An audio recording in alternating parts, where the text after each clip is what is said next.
So how do you navigate a new city or a country when all you have is one of these? I'm going to tell you my best tips and tools and apps coming right up. Everything snaps into place. Barzo. Crank that.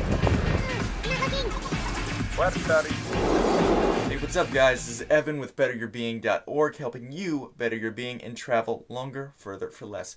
On this channel we share tested tools to elevate your physical being and your state of well-being, and travel hacks I've learned over the last 10 years on the road to give you the freedom you deserve. So if you're new here, consider subscribing. One thing I always have when I'm traveling is a smartphone. It can be as simple as the iPhone 5S, which maybe cost $150, take some good pictures. I have one of these guys, but this is what we're going to go into. 3 apps that I use to help me navigate the world. Even when I don't have data, there's 3 apps that I always use, and the apps are Google Maps, Maps.me, and Citymapper.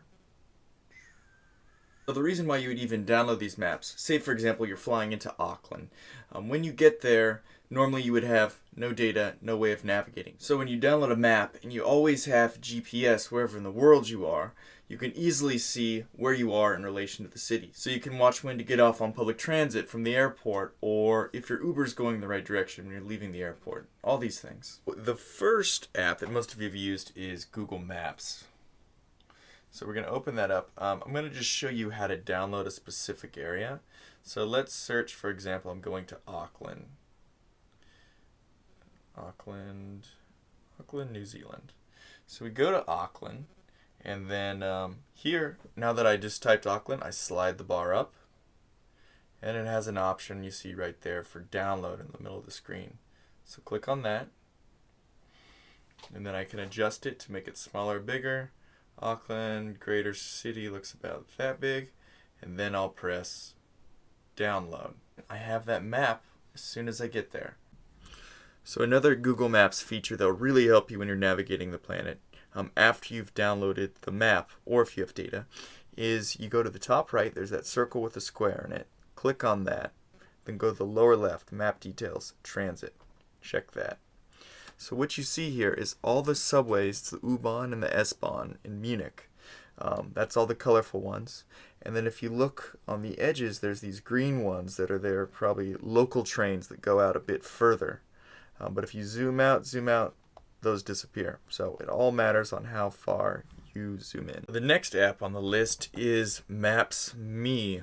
It got much more popular with travelers recently because you can download any map of any country you're in.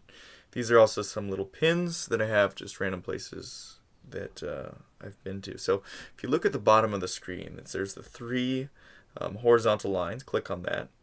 There's an option that says download maps. Click on that. And since we're already talking about Auckland, I'll just type that in, Auckland North. And then to the left of Auckland North, you see a little download button. Press that. Then that starts downloading. The advantage of this, you get a much more comprehensive map than Google. However, the little directional arrow that you use while you're navigating is a little wonky. It never really faces the right way. However, with Google it does. So that really helps when you're navigating, for example, the alleyways of Morocco, if your little directional arrow is showing you the right way. So it's really good to have both rather than just one. I'm going to finish this map app talk about Citymapper, the green logo or the green app on the right. It is one of my absolute favorites because it's so visual and simple. You can see all the logos in the middle of the screen for all the different forms of public transit, and they have such a visual, intuitive layout when you take public transit. Public transit can be very difficult in some ways, and this app makes it so much easier. Also, after you start a route on public transit, it caches it to the phone, so even when you're in a subway with no Wi-Fi, you'll always know when to get off, and it will always be able to tell you what the next stop will be, which is a big problem with Google Maps, is you never know which stop you're on in the subway. And I'll give you an example. I want to go to the SFO airport in San Francisco. So how would I get there? Well, it gives me walking, even calories. It gives me biking, not even an option, Lyft, and Uber. So let's just say for $9, 179 minutes I can take public transit there. Public transit in the Bay Area is not very good, so you click on that.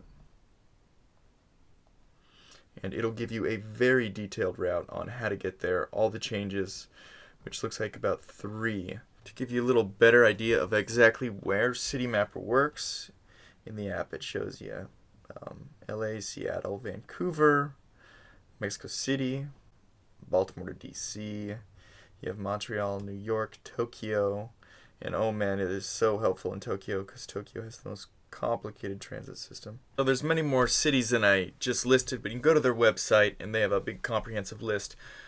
And they add a new city every few months. And the way to do it is if you look here, you can vote on your next city. So they use crowdsourcing to choose the next maps, which is pretty cool. Thank you so much for checking out this video. Definitely subscribe for more videos just like this. And until next time, this is Better Your Being, helping you do exactly that and traveling longer for less. So we'll talk soon.